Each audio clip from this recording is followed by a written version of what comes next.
park.io, I started a domain name drop catching service in 2014.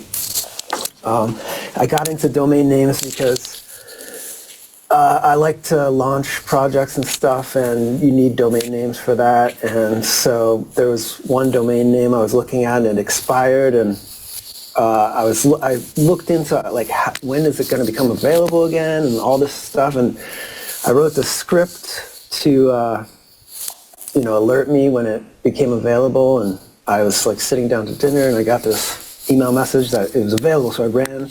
It was already taken. I was really mad, but then it made me look into like the whole system. I was like, how did he get it so fast? And so I created these scripts to get expiring domains, and then that led to park.io, starting park.io, which grew really nicely and led to me owning and managing 3 ICANN accredited registrars, working really closely with registries.io, .ai, .com, .ly,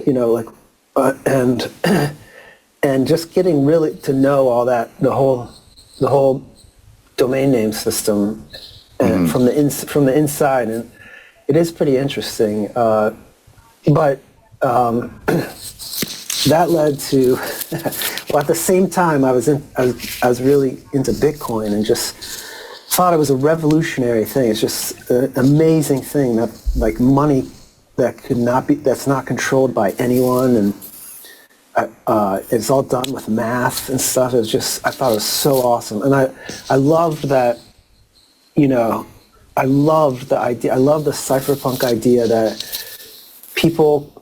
The system was too slow to make changes. Like, can you imagine trying to, launch decentralized money through the traditional means of like calling your state representatives or whatever? I love that they were like, we're going to go around it and we're just going to use math and programming, and we're going to change the world. Like we're going to completely upend the financial system. So I love that whole cypherpunk ethos, and I understood how important it was, and so domains, domain names are similar in a lot of ways. They're digital assets. Like, why should they be centralized? Why shouldn't they be on a blockchain? I just had this conviction that domain names are, naming is something that you should be able to own yourself. You should be able to own your own name.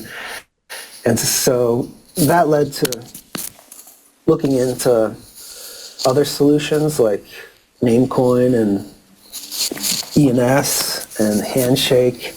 And actually, Impervious was started like working on Handshake, but after working on that, realized some major issues with it. And so then, we decided to do Spaces, because from the beginning, even before Handshake, I was like, why isn't it on Bitcoin? Like, why isn't it anchored in Bitcoin? And that seemed to make sense. So that's what led to Spaces.